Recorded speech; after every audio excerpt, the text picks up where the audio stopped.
L'entrepreneuriat pour moi a commencé quand j'avais 27 ans. Aujourd'hui j'en ai 39 et je ne suis pas forcément là où j'aurais envie d'être en termes de taille de société et de performance.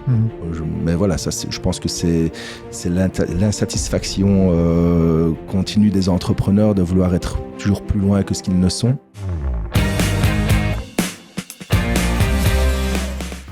Bonjour Sébastien et bienvenue dans le podcast des entrepreneurs inspirants. Bonjour Geoffroy. Content de te voir, de te revoir. Également. C'est vrai que tu es déjà venu dans les événements, donc c'est toujours un plaisir d'avoir une version. On a vu la version courte, ici on va voir la version longue, c'est toujours très chouette. Plaisir partagé. Un podcast qui est, pour ceux qui ne le savent pas encore, parrainé et sponsorisé par deux partenaires. Donc il y a Interphone qui est un opérateur télécom 100% dédié aux entreprises et YouMovie qui est un spécialiste de la stratégie vidéo. Petite publicité au passage. Pour commencer, une question facile. Qui es-tu, Sébastien ? Alors, je suis originaire de Bassange, dans la vallée du Gers, en région de Liège. J'ai 39 ans, bientôt 40. Ouais, ça ne nous rajeunit pas.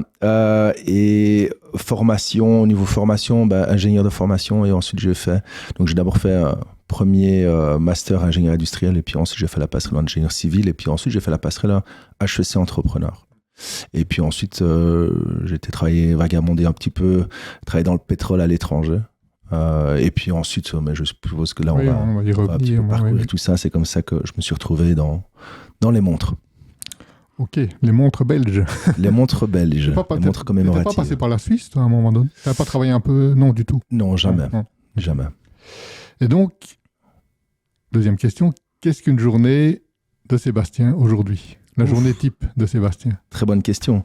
La journée type, je me lève vers entre 7h et 7h30. Je ne déjeune jamais. Donc je me lave et puis je prends directement la route pour aller au bureau. Je suis au bureau en général avant 8h. Et puis, alors par contre, je vais peut-être en surprendre certains, mais je n'ai pas d'horaire spécifique. C'est-à-dire que j'organise mes journées plus au feeling, au fil de la journée, avec plus sur ce que j'ai envie de faire sur le moment ou l'inspiration du moment. On est dans un secteur qui est ça demande d'être assez créatif, que ce soit au niveau du design des montres, imaginer les montres, mais aussi au niveau du marketing, vu que le but est de raconter des histoires chez Colin MacArthur, donc ça demande quand même pas mal de créativité, et je pense que cette créativité demande aussi d'être disponible lorsqu'on a cette créativité qui jaillit de nulle part. On ne contrôle pas ce genre de choses. Et donc, je dis souvent qu'il arrive que des montres, ça nous prenne 2 ans pour imaginer une montre, et d'autres, ça peut prendre 2 jours. Tout dépend simplement de cette illumination, en quelque sorte, et d'avoir la bonne idée au bon moment. Revenons-en justement pour décrire un peu l'activité. Donc, tu es dans le pétrole. Comment est-ce qu'on arrive du pétrole sur l'idée de créer un concept de montre ? Alors, il y a une chose qui a beaucoup conditionné ma vie, c'est mon master HEC entrepreneur, puisque c'est au cours de ce master que j'ai rencontré des personnes clés qui ont fait ce que je suis devenu aujourd'hui. Je m'explique. Donc, pendant notre formation d'HEC entrepreneur, ça consistait en 7 missions sur le terrain, d'aller en société, comprendre la problématique et essayer de trouver des solutions pour régler ces problématiques. Sur le côté, on avait des cours de leadership. Et donc, c'était Pierre-Emmanuel Collet, qui venait nous donner ses cours de leadership. Et Pierre-Emmanuel Collet est un Liégeois qui vivait à Houston et travaillait pour Halliburton, qui est une des plus grosse compagnie de services pétroliers au monde. Ouais. Et donc, fin de l'année, Pierre-Emmanuel Collet me demande si je peux le déposer à la gare. Et donc, je monte en voiture avec lui. Je suis en route vers la gare et là, il commence à me parler en anglais. Alors, à l'époque, moi, l'anglais, c'était pas ma tasse de thé. Bref, je comprends malgré tout ce qu'il essaie de ce qu'il tente de me dire. Et donc, il me demande si je suis prêt à voyager à l'étranger. Je dis oui. Il me demande si j'ai une copine. Je dis oui. Est-ce que tu es prêt à vivre loin de ta copine ? Je dis ça dépend. Et donc, il me dit écoute, voilà, j'ai un boulot à te proposer. Est-ce que ça te dit de travailler, de partir dès que possible, travailler pour Halliburton dans le pétrole ? Bon, à l'époque, on était en 2011. la polémique n'était pas ce qu'elle était aujourd'hui. Elle commençait déjà, on commençait à pas mal discuter justement des effets néfastes des hydrocarbures, mais on n'en était pas là où on en est aujourd'hui. Donc ça ne me posait pas de problème, et qui plus est, pour un ingénieur, travailler dans le pétrole et voyager un peu partout dans le monde, c'était assez sexy comme proposition. Donc j'ai accepté. Je passe des détails, puisqu'on a eu le Deepwater Horizon dans le Golfe du Mexique qui a explosé un mois après cette proposition, donc ça a reporté mon engagement. Mais du coup, c'est comme ça que je me suis retrouvé chez Halliburton. J'ai commencé en 2012. J'ai commencé à Bruxelles pendant un mois où là, je devais préparer tous les visas, recevoir tous les vaccins. Il y avait 5 ou 6 vaccins que je devais recevoir. Et puis après, j'ai commencé à voyager. D'abord, c'était en Espagne, puis aux Pays-Bas. Et puis du coup, là, on m'a fait voyager en Malaisie, Indonésie, Texas, Louisiane. Et après un an, on m'a dit, bon, voilà, maintenant, t'es prêt. J'ai été formé pendant un an dans le monde du pétrole, et on m'a parachuté au Cameroun. Donc c'est comme ça que j'ai commencé à travailler pendant 4 ans en Afrique subsaharienne. Et le passage vers la montre? Et alors le passage vers la montre... C'est une passion, tu étais passionné déjà à l'époque? Le passage vers la montre, donc du coup, je reviens justement sur ces personnes clés. C'est que HEC Entrepreneurs, on fait partie d'un réseau, et donc il y a une personne en 2012 qui envoie un email en quelque sorte à tous les alumni d'HEC expliquant son projet. Donc c'était un Anglais qui avait 65 ans à l'époque, et il nous racontait cette histoire que de ses 20 à ses 30 ans, il a servi la reine de Buckingham, la reine Elisabeth, à Buckingham Palace.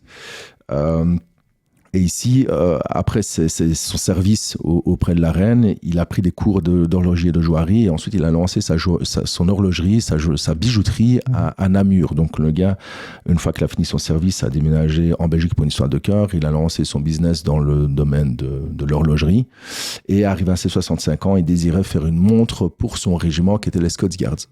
Le problème à 65 ans, c'est qu'on est un peu plus âgé, compliqué d'aller devant les banques et négocier un apport financier en quelque sorte, et donc il cherchait un petit jeune. Il appelait ça le duo blending, c'était d'allier la fougue d'un jeune entrepreneur et la sagesse et les connaissances d'une personne plus âgée. Et donc c'est comme ça que de fil en aiguille, on a commencé à travailler ensemble sur ce projet. On n'a jamais eu les emprunts bancaires, mais malgré tout, on a lancé quand même la société en 2013. Et toi, tu avais une connaissance en horlogerie? Aucune. Ah oui, ok. Aucune. Et donc, au début, c'était une formation... alors, moi, je travaillais au Cameroun, donc c'était à distance. Je travaillais 5 semaines, et puis j'avais 5 semaines de congé. Donc, je travaillais 5 semaines, 7 jours sur 7, 12 heures par jour. Et ensuite, j'avais 5 semaines de congé, ce qui me permettait de me concentrer sur Colin MacArthur. Mais la formation s'est faite plus à distance avec Ian Wood, à l'époque. Et au final, je pense que ma formation d'ingénieur m'a fortement facilité la compréhension de comment fonctionnait une montre et de l'architecture de celle-ci. Donc, j'ai un peu appris sur le tas, et au final, aujourd'hui, je dessine toutes les montres que l'on propose chez Colin MacArthur. Et vous avez démarré à 2 en associé. Ton associé est encore présent aujourd'hui? Non, mon associé a quitté en 2017. En novembre 2018. Parce qu'en fait, à l'époque, on faisait des montres communautaires, donc pour des régiments ou pour des business clubs ou des choses ainsi. Je la fais courte là, mais en 2017, j'ai eu la chance, en fait, étant fournisseur officiel de la garde royale de Buckingham Palace, j'ai eu la chance de rencontrer le chapelain de la reine Elisabeth. Donc c'est la personne qui s'occupe de la vie spirituelle de la reine. Et donc je vais à Londres, je rencontre cette personne, et cette personne me donne l'idée de faire une montre Poppy pour les 100 ans de la fin de la Première Guerre mondiale. Et donc le Poppy, en fait, c'est le coquelicot que tous les pays de l'ancien empire, le Commonwealth actuel, l'ancien empire britannique, portent le jour du 11 novembre. Et qui représente en quelque sorte la mémoire des soldats tombés lors de la Première Guerre mondiale. Et donc je reviens avec cette idée de montre Poppy. Ian Wood, mon associé à l'époque, n'y croyait pas du tout. Et en fait, c'est aussi marrant parce que quand on s'associe avec une personne qui est plus âgée, on se rend compte que le prisme n'est pas du tout le même. C'est-à-dire qu'une personne qui a 65 ans va chercher le profit le plus rapidement possible, tandis qu'une personne de 30 ans, à l'époque j'avais moins 27 ans quand on a lancé le projet, on regarde plus sur du long terme, de savoir, tiens, qu'est-ce qu'on peut construire sur les 20, 30, 40 prochaines années. Donc le prisme au travail dans lequel on regarde n'est pas du tout pareil. Et donc cette personne, elle réfléchissait beaucoup plus court terme, et moi long terme. Et donc ça amène un certain clash. Bref, je décide quand même de m'aventurer dans ce projet de montre Poppy. Et au final, ce projet de montre Poppy s'est transformé en montre commémorative qui raconte le jour de la fin de la Première Guerre mondiale. Et c'est comme ça qu'en fait, on a créé le concept, sans m'en rendre compte, j'ai créé le concept de montre qui raconte des histoires. Et alors, Ian Wood a quitté l'aventure 1 mois avant que la montre ne soit commercialisée. Et lorsqu'on a lancé cette montre, on a eu la chance qu'elle soit offerte au président Macron à l'époque. Voilà. Et c'est ça qui a fait démarrer toute l'aventure. Et en fait, c'est assez marrant quand on y réfléchit parce que, alors, je ne sais pas, c'est peut-être. Moi, je crois beaucoup au karma. Et ici, voilà, mon associé a quitté. Et puis, 1 mois plus tard, les choses ont décollé. Alors que j'ai quitté, moi, mon aventure dans le pétrole en 2016. En me disant, je vais construire vraiment une maison horlogère, un univers autour de Colin MacArthur. Et pendant de 2016 à 2018, ça a été vraiment la traversée du désert. Ça a été très compliqué puisque je continuais à proposer des montres communautaires, mais personne n'adhérait vraiment au concept. C'est seulement lorsqu'on a switché vers faire ce pivot vers des montres commémoratives où les choses ont fortement évolué. Et donc pendant 2 ans, il ne se passe rien. Il y a un Wood Kid. Et 1 mois plus tard, boum, ça décolle. Donc c'est assez marrant les choses, comment elles se sont déroulées. Le modèle qui a popularisé un peu la marque, moi c'est comme ça que je t'ai connu, c'est le modèle Lunar. Mm-hmm. Il y en a eu combien entre le premier dont tu parlais, Commonwealth, et Lunar? Alors on a lancé la montre Armistice 78 le 11 novembre 2018, pardon. Et ensuite, on travaillait déjà sur une montre pour les 60 ans des Schtroumpfs. Donc, on avait une licence avec IMPS pour l'utilisation de l'image qu'on a lancée au mois de février, mais ça a été on peut appeler ça un flop. Il y en a d'autres, comme ça, des flops qui ont eu lieu, mais voilà, ça fait partie de l'aventure. Et puis ensuite, lorsque Ian Wood a quitté l'aventure, il y a un nouvel actionnaire qui est rentré dans Colin MacArthur. Et cet actionnaire, au mois de janvier, me dit, écoute Seb, regarde, dans 3 ou 4 mois, c'était en mai, donc on était au mois de janvier, et en mai, il y avait les 500 ans de la mort de Leonardo da Vinci, qui est mort le 2 mai 1519. Et le problème, c'est que l'armistice, il m'a fallu 1 an et demi pour la dessiner. Et donc là, il n'avait que 4 mois pour quand même un événement quand même très fort, les 500 ans, le demi-millénaire de la mort de Leonardo da Vinci. Malgré tout, je décide de relever le défi. Et donc là, on a commencé à vendre cette montre le jour de l'anniversaire, sans que la montre n'existe vraiment. Ah oui. Donc c'était uniquement de la modélisation 3D. Et donc, il y avait un délai d'attente. Une fois que les gens commandaient, il y avait quand même un délai d'attente assez important. Donc, pour répondre à ta question, il y a eu l'armistice et ensuite la montre Schtroumpf. Et puis ensuite, il y a eu la Da Vinci en mai. Et puis, 2 mois plus tard, de nouveau, encore un gros rush pour sortir cette montre, la montre Lunar 1969. Mais Lunar qui a été accompagné, c'est comme ça que vous êtes quelqu'un pour reconnaître, de beaucoup de publicité. On l'a quand même vu beaucoup à la TV. On forcément se souvient du slogan... qui est plus qu'une montre d'héritage, on l'a beaucoup entendu. Comment est-ce qu'on va, parce que j'imagine que ça coûte cher des campagnes de pub TV comme ça, tu as bootstrappé ou tu as levé des fonds pour pouvoir effectivement... Alors 2016, lorsque je quitte le monde du pétrole et que je reviens en Belgique, on fait une levée de fonds de 50 000 €. Petite levée de fonds, avec la CIBA, qui est B-Angels, avec Claire Munk. Et en fait, en 2019, RTL ont un pôle diversification. Donc, ils cherchent des sociétés. qui propose un produit ou un service qui est suffisamment mature que pour être placé à la télévision. Et donc, RTL, le pôle diversification, c'était Driss Abaous et Thierry Kennery. Bonjour s'ils m'entendent. On les salue. Et donc, ces deux personnes-là m'ont contacté pour dire, écoute, on a fait un screening de toutes les sociétés dans lesquelles a investi B Angels et on pense que ta société propose des produits suffisamment matures que pour être broadcastés à la télévision. Et donc, très sympa, mais après, bon, on vient en effet la question du coût de ce genre d'action. Et donc, il leur a fallu 6 mois plus ou moins. Donc, ils m'ont contacté vers mai-juin 2019 et c'était en décembre 2019 qu'on a commencé à faire ce premier spot publicitaire. Et bon, dans des conditions qui étaient assez favorables, qui me permettaient de le faire, mais il n'y a pas eu de levée de fonds exprès ou des emprunts ou des choses ainsi. Ça se fait vraiment de manière assez naturelle. Et je me souviens encore, donc les représentants d'RTL, donc Thierry et Driss, m'avaient dit à l'époque, écoute Sébastien, ne t'emballe pas trop, ça demande énormément de temps pour avoir un retour sur investissement sur ce genre d'action. Et donc, voilà, moi j'étais sans vraiment avoir beaucoup d'attentes. Et donc, on lance une campagne et teste. Donc, c'était vraiment une campagne test pour voir si ça fonctionnait ou pas au mois de décembre. Et en fait, on s'est rendu compte que ça fonctionnait très, très bien. Au point qu'eux se demandaient, mais comment est-ce que c'est possible d'avoir autant de retours si rapidement ? Et en fait, je pense que la réponse, on n'y a jamais vraiment pu y répondre, mais on se dit que c'est dû au côté émotionnel, la charge émotionnelle en fait de nos montres qui font qu'on sort de cette rationalité de prix. Où les gens l'achètent plus pour un coup de cœur ou l'émotion qu'elle peut générer en chacun, en fonction du vécu de chacun au final. Et donc, par rapport à ce que la montre commémore. Donc effectivement, le fait d'avoir plusieurs types de montres. Bon, ici, il y avait la montre lunaire, il y avait quand même ce petit objet céleste qui est le fragment de météorite lunaire qui se retrouve à midi, qui a fait le succès. On enlève ce fragment, je pense que la lunaire ne connaît pas le succès qu'elle a connu aujourd'hui.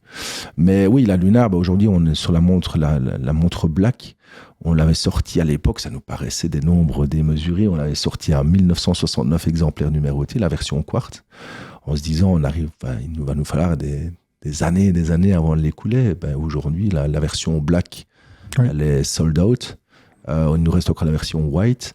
Mais oui, ça a été de loin notre plus beau coup, jusqu'à ce qu'on sorte la Johnny. Oui, on va en reparler.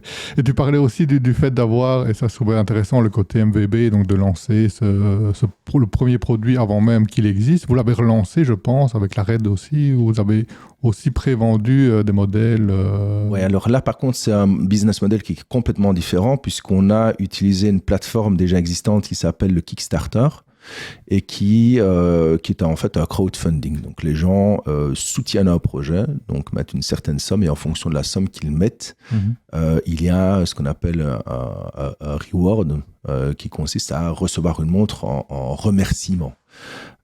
Et donc c'est des levées de fonds qui se font sur cette plateforme aux États-Unis, et en effet on a lancé ici jusqu'à présent 2 projets et on a levé à chaque fois plus d'1,5 million. Donc avant même que la montre n'existe aussi. Alors la montre RED n'existait pas encore, mais la Lunar 1,622, on était tellement confiants qu'on avait déjà lancé la production avant même d'avoir lancé le crowdfunding. Et le positionnement d'Interstellar par rapport à Colin MacArthur, c'est une sous-marque. Ça a été de longues discussions. Aujourd'hui, ce que l'on fait, c'est qu'on présente Interstellar comme un projet pilote de Colin MacArthur avec comme ADN des sujets qui sont uniquement orientés sur l'espace. Donc ici, on a traité l'expédition sur Mars. Oui. Ensuite, on a fait de nouveau la montre pour le programme Apollo. Donc voilà, ça fait partie de Colin MacArthur. C'est une entité interstellaire lorsqu'on la lance sur le crowdfunding. Et une fois que le crowdfunding est terminé, c'est Colin MacArthur qui intègre ses collections au sein de ses propres collections. Oui. Tu l'as dit tout à l'heure, tu n'es pas du tout horloger. Comment est-ce que tu as géré la partie technique du coup, la création des montres ? Comme je dis, je pense que mes études d'ingénieur m'ont fortement facilité la tâche. Ici, l'architecture d'une montre, c'est un blueprint, c'est un dessin industriel, chose qu'on a appris à lire lorsqu'on était aux études. Après, il y a aussi tout ce qui est propriété des matériaux, hein, de savoir qu'est-ce que c'est du laiton, qu'est-ce qu'on peut en faire, qu'est-ce que c'est du coating, voilà, toutes les contraintes qui y sont associées. Et donc ça, pareil, je pense que ce sont les notions d'ingénieur et j'ai appris un peu sur le tas, j'ai fait mes erreurs aussi tout au long de ces années-ci. Mais ici, aujourd'hui, je dirais que je suis assez... Je tente même d'innover par rapport aux nouvelles collections, notamment la montre pour le mur de Berlin, où on a coupé un morceau du mur pour l'intégrer dans la montre. Et à chaque fois, moi, c'est ça qui me plaît, c'est de travailler avec des nouveaux matériaux un peu inédits et insolites et de trouver une manière de les intégrer dans la montre. On a ici un projet qui est en cours, qui s'appelle Normandie 1944. Projet qui est voué à être lancé sur les États-Unis. Bon, bien sûr, ce sera aussi disponible ici en Belgique et en France, mais notre marché de cible sera vraiment les États-Unis. Et là, je me suis dit, on va essayer d'intégrer un casque de soldat qui a participé à la libération de l'Europe. Et donc, j'intègre un morceau du casque d'un soldat américain dans le cadran. Sur le côté, on met du sable de Omaha Beach. Et le bracelet est fait à partir des sacs à dos que portaient les soldats américains lorsqu'ils ont débarqué en Normandie. Donc voilà, il y a à chaque fois, et moi c'est ça qui me plaît, c'est de prendre, et de se dire, mais attends, mais où est-ce que tu as été chercher cette idée? C'est ça qui me plaît, c'est de surprendre en quelque sorte. Et comme tu le disais tout à l'heure, le best-seller aujourd'hui, c'est la montre Johnny. C'est la montre Johnny avec la Lunar. Mais je pense que maintenant, la Johnny a généré plus de revenus que la montre Lunar, parce que c'est Johnny. Oui, tu parlais d'un côté émotionnel tout à l'heure. Forcément, on a sans doute que les fans ont plus de liens émotionnels avec Johnny qu'on peut l'avoir avec la Lune. Oui, c'est clair. Et là, de nouveau, c'est aussi, tu enlèves la veste en cuir qui se trouve à l'intérieur de la montre. La singularité de la montre est enlevée, le succès n'est plus le même. Donc, c'est ça aussi qui apporte beaucoup d'émotions. C'est ce matériau, en fait, qui est une sorte d'artefact qui représente en fait le sujet qui est traité. Et donc je pense que nous, notre clé de succès, c'est à chaque fois d'intégrer ce petit morceau, il peut être de la météorite, du sable, de l'eau, des choses ainsi, de l'intégrer dans la montre pour vraiment apporter ce côté un peu insolite d'objets qu'on ne trouvera pas aux quatre coins de la ville, quoi. Puis donc, il y a le matériau, mais il y a aussi des partenariats, parce que je pense qu'il y a un partenariat avec la NASA, puisque tu les cites sur la Lunar, les Scorpions, le groupe Scorpions, puisqu'effectivement, ils sont aussi représentés sur la montre. Comment est-ce qu'on crée des partenariats de ce type-là? Alors, NASA, ici, il suffit de lire un peu les guidelines de la NASA pour comprendre les conditions d'utilisation, de soumettre le projet à la NASA et en espérant qu'il soit accepté. Il a été refusé quand même pas mal de fois jusqu'à ce qu'on reçoive un jour simplement un petit mot « approved ». Et donc là, on a ouvert le champagne. Mais sinon, tout ce qui est... Johnny Hallyday, ça a été assez compliqué en fait d'entrer en contact avec Laetitia Hallyday. Donc, je pense que c'est aussi beaucoup de... C'est un peu d'audace et de la persévérance. C'est un peu pareil pour la montre qui a été remise au président Macron. C'est aussi un moment où je me suis dit, bon, allez, on y va. C'était le tout pour le tout. Soit c'était le projet démarrait vraiment et c'était un succès, soit je retournais dans le pétrole. Donc, quand on est là, on n'a plus rien à perdre. Et donc, ça nous permet de faire des choses qu'on n'aurait peut-être pas tendance à faire en temps normal. Et donc là, la petite histoire, l'armistice, j'étais en route pour aller aux Invalides de Paris. Pour essayer de mettre un partenariat, mais sans très grande importance. J'étais simplement en train d'essayer de faire vivre le projet. Et puis je passe près de Compiègne, là où l'armistice a été signé lors de la Première Guerre mondiale. Et je contacte la ville et je dis, voilà, est-ce que le département communication peut m'accorder 15 minutes de leur temps pour présenter un projet? Ils m'ont dit, ok, j'ai été. Et ils m'ont demandé, bon voilà, sympa la montre, qu'est-ce que vous voulez? J'aimerais bien qu'elle soit offerte au président Macron lors de sa venue. Rien que ça. Enfin, je veux dire, ils auraient très bien pu me dire, écoute, allez, merci mon grand, maintenant tu peux partir. Et ils ont réagi totalement différemment. Ils ont vraiment adhéré à la symbolique de la montre et à l'idée de l'offrir de manière symbolique aux deux dirigeants, puisqu'il n'y avait plus de dirigeants politiques qui s'étaient retrouvés à Compiègne ensemble, l'Allemagne et la France, depuis la Seconde Guerre mondiale. Donc c'était quand même, il y avait toute une symbolique et je trouve que la montre accompagnait en quelque sorte cette symbolique. Donc ça, c'est une chose. Après, il y a Johnny Hallyday. Je pensais que c'était Universal qui avait les droits. en lisant simplement des articles dans la presse. Et au final, on s'est rendu compte que Universal avait perdu les droits, et donc on a réussi tant bien que mal à trouver l'agent de Laetitia Hallyday à Los Angeles.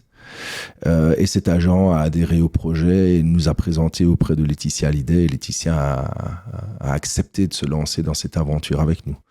Les Scorpions, étant donné que j'étais déjà en contact avec Universal grâce à Johnny Hallyday, j'ai demandé, on fait une montre mur de Berlin, il y a la musique Wind of Change qui est fortement liée. Est-ce que vous aurez dans votre portfolio les Scorpions? Oui. Alors, allons-y. Et donc voilà, on a mis un partenariat en place. Donc à chaque fois, je pense que c'est surtout à l'opportunité et aussi aller la saisir quand il le faut. Ouais.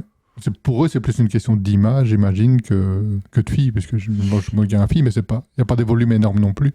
Pour Laetitia Hallyday, c'était pas mal. Ah, quand même. Ouais. Et puis on continue à la vendre. Toujours. Tout à fait. Donc les Scorpions, c'était un peu plus compliqué. Ça n'a pas connu le succès qu'on aurait pu imaginer.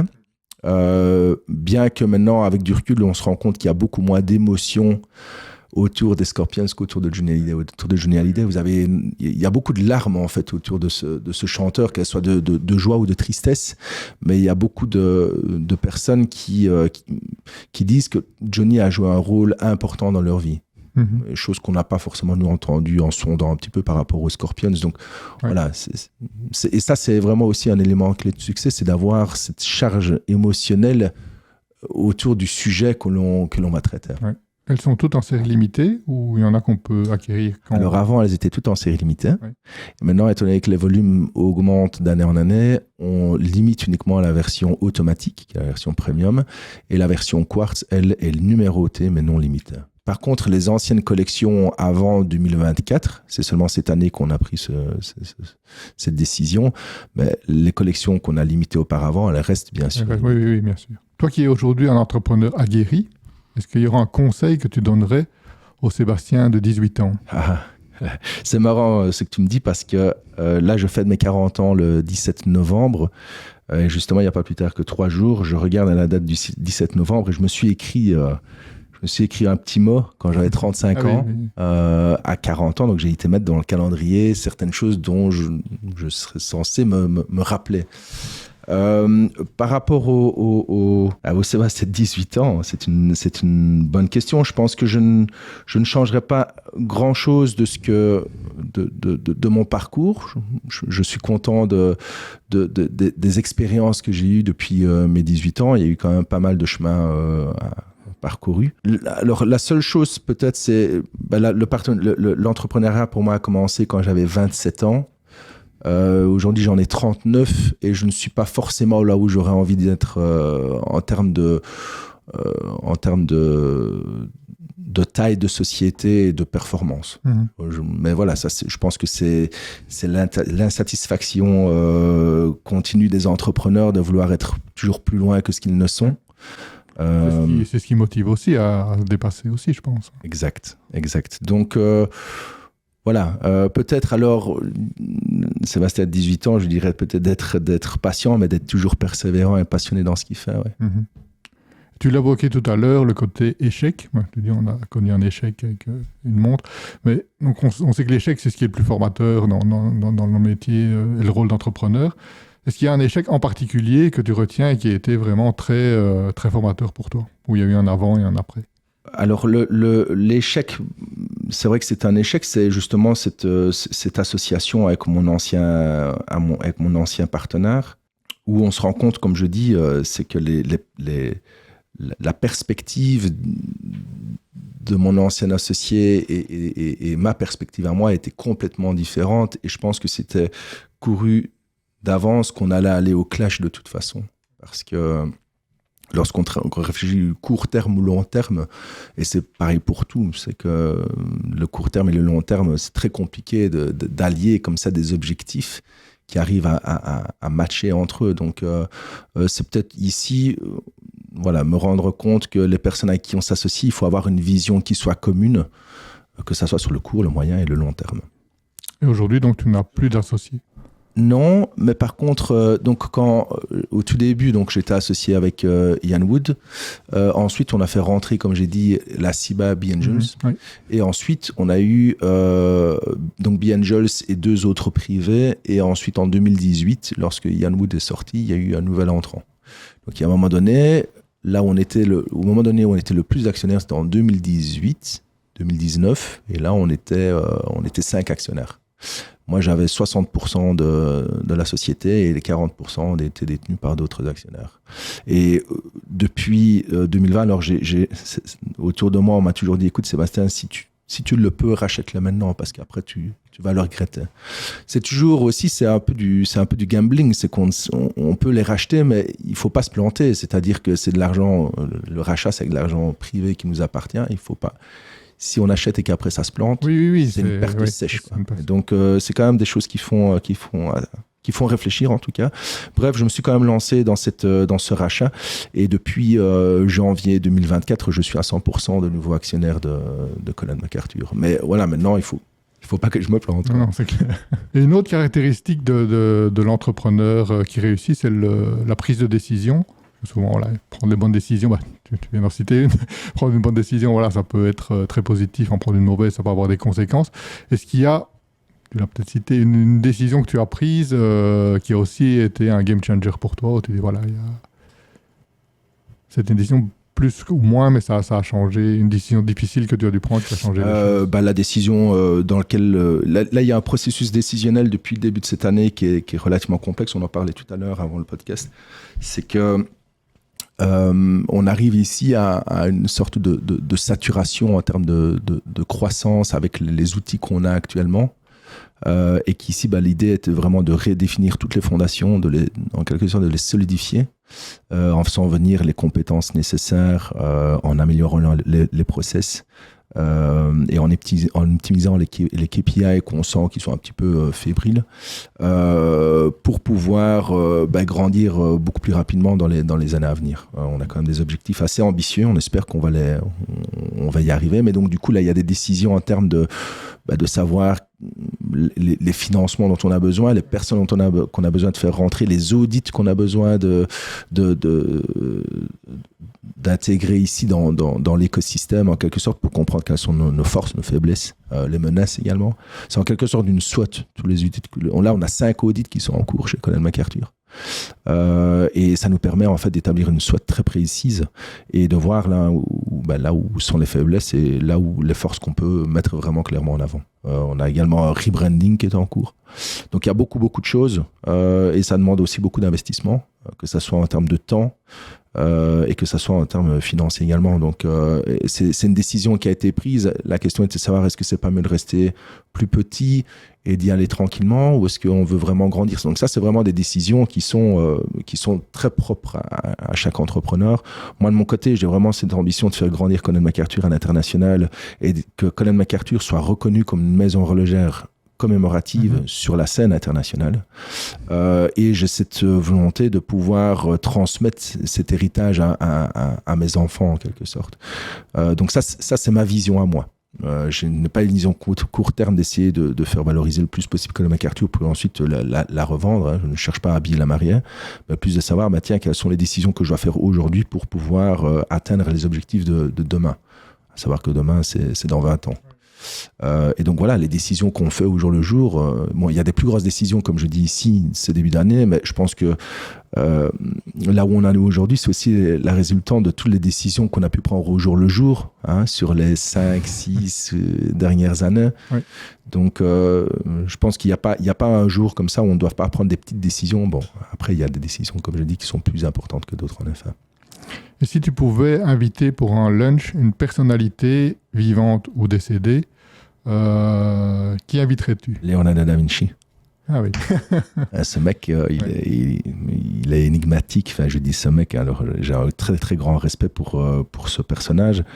Mais quand on regarde un petit peu tout ce qu'il a pu accomplir dans sa vie, que ça soit en termes les codex qu'il a pu rédiger, que ça soit les sculptures, que ça soit les peintures, que ça soit, enfin, il a tout fait en fait. Ouais, le côté multidisciplinaire. Ouais, et donc c'est un peu essayer de comprendre qui il était et le caractère de cette personne en fait, parce que c'est assez impressionnant, c'est très impressionnant. Donc je crois que je prends. Maintenant, si c'est une personne qui est toujours vivante, alors ça va peut-être amener. Mais une personne d'ailleurs qui fait beaucoup de polémiques, c'est Elon Musk, mais qui est malgré tout, c'est un extraterrestre ce gars. Et donc c'est aussi pareil, c'est des gens qui sont énigmatiques, qui sont. On a envie d'en savoir plus, quoi. Ouais, je comprends. C'est vrai que c'est clair qu'Elon Musk, c'est un des rares entrepreneurs qui a eu autant de succet avec autant de boîtes. Voilà, c'est ça. Souvent, on prend un Steve Jobs, voilà, c'est Apple, et ce n'est qu'Apple. C'est ça. Mais, enfin, il y a eu un peu Pixar, mais qu'Elon Musk, voilà, tout ce qui touche, on a l'impression que ça se transforme. Maintenant, la personne en elle-même, sur un plan privé, c'est autre chose, mais le profil d'entrepreneur est quand même assez impressionnant et on se demande comment est-ce qu'il a pu construire l'empire qu'il a créé aujourd'hui. Surtout que c'est pas des petites missions. Ah non, de fait. Bah oui, Da Vinci, je reparle de ça, c'est une montre qui tourne, je pense, la montre commémorative qui tourne à l'envers. C'est ça. Techniquement, comment ça marche? Donc en fait, Leonardo da Vinci était un gaucher et qui écrivait de droite à gauche. Il a cette écriture qu'on disait miroir. Alors certains disent que c'était pour ne pas étaler l'encre lorsqu'il écrivait. Et donc pour faire allusion à cette écriture inversée, on a décidé d'inverser le mouvement. Alors comment est-ce qu'on a fait? C'était assez simple. C'est que je commençais à me renseigner de savoir s'il existait déjà des mouvements qui tournaient à l'envers. J'ai trouvé une manufacture qui proposait ces mouvements inversés et je les ai contactés. Alors c'est assez marrant parce que je leur ai demandé et je pense que la personne qui a reçu le mail n'était pas au courant qu'ils avaient un mouvement inversé. Elle m'a dit, mais monsieur, pourquoi est-ce que vous voulez un mouvement inversé? Et donc et finalement ça s'est fait et c'est comme ça qu'on a utilisé un mouvement de chez Ronda qui est complet de 762 R qui est complètement inversé, donc les heures, les minutes et les secondes, et donc il faut lire l'heure en effet miroir. Oui. Maintenant, je dirais qu'après 24 à 48 heures d'adaptation, on lit très facilement la montre à l'envers. Oui. Parlant des mouvements, justement, j'ai vu que tu donnais le choix du mouvement sur certains modèles. Alors, pratiquement toutes les collections, sauf la montre Magellan, où on propose toujours la version quartz, la version automatique. Toujours même en automatique, alors parce que l'arrête avec des Stellita. C'est ça. Donc Interstellar, et c'est une raison aussi pour laquelle on a fait un projet pilote, c'est qu'on ne propose pas que des mouvements suisses. Or, Colin MacArthur, ce n'est que du suisse. Okay, pourquoi? Pour une question de positionnement. Et donc c'est spécifique à Interstellar de proposer, c'est du japonais, je pense. C'est du japonais Miyota. Bon, un mouvement qui se vaut. Je veux dire, c'est un mouvement qui est très très utilisé dans le monde horloger pour des manufactures qui ne font pas leur propre mouvement. Mais ce n'est pas du suisse, mais ce sont des mouvements automatiques qui permettent d'avoir des montres automatiques beaucoup plus abordables que lorsqu'on utilise du Stellita ou d'autres. Oui, donc c'est lié au prix. En fait. La différence se fait aussi au niveau du prix. Oui, le prix n'est pas le même. Et d'ailleurs, la montre aussi, le prix n'est pas le même du tout. On est sur des versions premium et des versions un peu plus standards pour ce qui est des Miyota. Et pour parler un peu de marketing et communication, quelle est la stratégie marketing aujourd'hui de Colin MacArthur? Stratégie marketing, c'est vraiment raconter. Donc, ce sont des montres qui racontent un bout d'histoire. Et quand je dis histoire, c'est avec un H en majuscule. C'est notre histoire commune. Et donc, c'est du storytelling. Les gens n'achètent pas forcément la montre, ils achètent aussi l'histoire qu'elle comprend et la symbolique qu'elle représente. Et je pense que c'est là où on a tout à investir, en fait. C'est de vraiment se focaliser sur toute la symbolique autour de ces garde-temps. Et il y a vraiment aussi, en plus de cette symbolique de l'histoire avec un H majuscule, il y a aussi la symbolique du fait que c'est un garde-temps. Donc le garde-temps qui, en quelque sorte, préserve l'histoire au travers de cette montre. Donc c'est lier le temps avec le temps, en quelque sorte. Et en fait, j'aime bien, c'est une belle histoire au final. Mais donc c'est une stratégie qui est plus digitale du coup, puisque... Oui, alors on est 100% digitalisé, on ne vend pas au travers de il n'y a pas de retailer. On va dire que 99,5% de nos ventes se font au travers de notre site. Et c'est assez intéressant. Et d'ailleurs, je pense que c'est très au goût du jour. C'est un petit peu il y a plus c'est décentraliser un peu le tout. C'est-à-dire que demain, on peut se lancer sur les États-Unis sans forcément avoir du staff comme Iblis aux États-Unis. Et moi, j'aime bien en fait cette dynamique et ce business model parce il comporte. C'est vrai qu'il y a peut-être certains désavantages, mais il y a plus d'avantages que de désavantages, notamment en termes d'investissement en amont.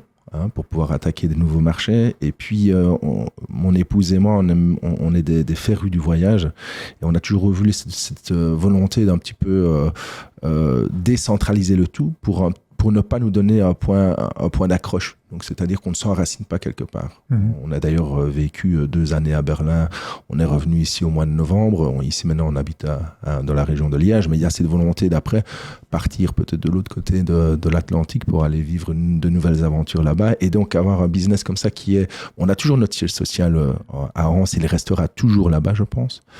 Mais par contre, on travaille aussi avec beaucoup de freelance. Et donc, ça nous donne beaucoup plus de liberté et de flexibilité, nous, dans notre façon de travailler. Et d'ailleurs, comme je dis, j'ai travaillé pendant 2 ans depuis Berlin, à distance, et géré l'équipe qui était présente en Belgique. Et les choses se sont relativement bien passées. Je veux dire, d'ailleurs, on a connu l'évolution qu'on a connue ces 2 dernières années pendant que j'étais à Berlin. Donc, c'est quelque chose qui est tout à fait faisable. Et donc, j'ai vraiment ce souhait de garder cette digitalisation et d'être à la pointe de la technologie pour tout ce que l'on fait aujourd'hui dans le monde du commerce digitalisé. Et le sponsoring sportif, parce que tu parles de cette vision de devenir une grande maison horlogère belge, parce qu'on voit que les grandes maisons horlogères sont souvent dans le sponsoring sportif, que ce soit l'équitation, que ce soit la voile, que ce soit... Donc c'est quelque chose que tu envisages? On est contacté de plus en plus souvent par des sociétés, que ce soit dans l'automobile, ou même la voile. On a été en contact le mois passé ici pour une course qui a lieu au mois de septembre. Il y a cette volonté à terme. Maintenant, il faut faire attention de ne pas trop se disperser. Il faut savoir que ce genre de choses travaille énormément la notoriété. Pour le moment, nous, on a plus une approche héroïstique. C'est-à-dire qu'un euro qu'on met sur la table, il faut s'assurer qu'il va avoir un retour assez rapide. Lorsqu'on travaille la notoriété, il n'y a pas cette approche héroïstique. Et donc, ça demande de mobiliser des montants assez importants pour avoir un retour sur du long terme si on arrive à garder la tête hors de l'eau. Par contre, ce que l'on va tenter l'année prochaine, c'est une première pour nous, c'est qu'on ne va plus forcément uniquement faire de la télévision au travers de la publicité, mais on fait aussi des placements de produits. Ah oui. Donc là, on va avoir la nouvelle version DaVinci, puisqu'on a dessiné une nouvelle version DaVinci, puisque l'ancienne est sold out, qui est placée dans un film qui va passer au cinéma, avec des acteurs assez bien connus en France, avec cette possibilité qu'on soit représenté au Festival de Cannes et au Festival de Venise. Et donc ça donne aussi un aura qui est encore tout autre. Donc voilà, on essaye petit à petit, et je pense que si en tout cas Colin McCarthy arrive à traverser le temps, très certainement on commencera des très belles collaborations avec des sports. As-tu remarqué un changement dans le regard de ton entourage, qui soit proche ou plus éloigné par rapport à ton succès? Non, ou le succès de l'entrepreneuriat? Aucun, et je pense que c'est important que ça reste comme ça. Alors par contre, on parle souvent de Colin McCarthy, je veux dire que ça se... Enfin, voilà, on voit que ça crée chez mes parents, par exemple, de la fierté. Là où, par contre, moi, je le remarque plus, c'est lorsqu'on va dans des activités diverses où on voit que Colin McCarthy est connu aujourd'hui. partout en Wallonie. D'ailleurs, des fois, ça me surprend, même en France. D'ailleurs, j'ai encore été en Normandie ici pour préparer la montre pour les débarquements. On était dans une maison d'hôtes et les personnes qui étaient à table avec nous connaissaient Colin McAvey. D'ailleurs, le gars qui était assis à côté de moi voulait absolument en acheter une pour son papa. Donc, on voit que ça commence la notoriété commence à être bien installée en Belgique et qu'elle commence aussi à rayonner sur le marché français. Et ça, par contre, moi, ça me fait plaisir. Quel conseil donnerais-tu à un entrepreneur qui voudrait équilibrer sa vie privée avec sa vie professionnelle ? Ça, c'est la mauvaise question pour moi parce que mon épouse m'a rejoint dans l'aventure. Ah oui. Donc, on se réveille avec du Colin McArthur, on mange du Colin McArthur et on dort avec du Colin McArthur. Mais ça ne nous empêche pas d'avoir quand même une vie privée tout à fait équilibrée. Mais c'est... Pour moi, les deux sont ma réponse ne va pas certainement te plaire, mais les deux sont entremêlés. Donc, c'est compliqué de trouver... Je pense que de temps en temps, il faut savoir mettre tout de côté et penser non seulement à nos besoins personnels, mais aussi aux besoins de notre compagne, qui est très important. Et être raisonnable et raisonner sur tout ce qu'on fait, en quelque sorte. Je pense que c'est plus du bon sens. Et de le sentir aussi, c'est beaucoup de feeling aussi l'entrepreneuriat. C'est de faire les bonnes choses quand on le sent, et si on ne le sent pas, je pense qu'il est temps il y a un moment, il faut se retirer, et c'est pour son bien-être à soi et pour sa propre santé. Donc je pense qu'il faut être fort à l'écoute de son corps aussi. Donc on arrive tout doucement à la fin de l'interview. Est-ce que tu pourrais partager avec nos auditeurs 3 fondamentaux de la réussite entrepreneuriale d'après toi ? Alors, qui je suis déjà pour parler de la réussite, parce que là où comme je disais aujourd'hui, là où j'en suis aujourd'hui, c'est chouette, mais par contre, est-ce qu'on peut parler de réussite entrepreneuriale ? Je ne le sais pas. Ici, ça fait seulement 4-5 ans que ça fonctionne, et je ne sais pas si dans 10 ans, Colin McArthur rayonnera comme j'en ai envie. Ou même que tu as vu dans des réussites d'autres, tu parles d'Elon Musk ou autres, où tu te dis, tiens, je vais copier cette fondamentale-là. Par contre, ça c'est d'office, et je le dis toujours, c'est la persévérance. Et d'ailleurs, Elon Musk, c'est un très très bon exemple, d'ailleurs avec SpaceX, et d'ailleurs Tesla aussi. Mais la persévérance, la passion, je veux dire, sans passion, et il y en a d'autres, comme Steve Jobs qui le disait, sans passion, c'est impossible de réussir dans l'entrepreneuriat, parce que l'effort qu'on y met, s'il n'y a pas cette passion, il serait surhumain, en fait. L'effort et les nombres d'heures et les sacrifices qu'on doit faire, c'est quelque chose qui est un petit peu hors norme, et donc c'est la passion, je pense, qui vient un peu compenser le tout. Et la patience, mais bon, la patience et la persévérance, c'est en quelque sorte la même chose, mais les deux maîtres mots, je dirais que c'est la passion et la persévérance. Nous sommes dans le podcast des entrepreneurs aspirants. Est-ce qu'il y a une personne, un entrepreneur ou une entrepreneur que tu as envie de nommer, qui pourrait prendre ta place dans un futur podcast ? Oui, j'ai une personne que je vois assez fréquemment, et sur lequel on échange sur pas mal de sujets intéressants. C'est Denis Stevens de chez Misis. C'est une société qui fait de l'animation 3D et qui très très beau parcours. C'est une société qui a plus de 25 collaborateurs aujourd'hui, comme je disais, qui sont basés à Juprel, et pareil, il a démarré de rien, et aujourd'hui, quand on voit ce qu'il a réussi à construire comme business, c'est remarquable. Donc voilà, Denis Stevens, oui. Merci Sébastien. Où est-ce qu'on peut te suivre ton actualité le plus facilement pour les auditeurs qui ont envie d'en savoir plus? Instagram, Facebook, newsletter, et LinkedIn aussi. On commence à pas mal poster sur LinkedIn. Donc, de plus en plus, pourquoi il y a une vision business derrière? Personal branding, je pense qu'on doit investir là-dessus aussi.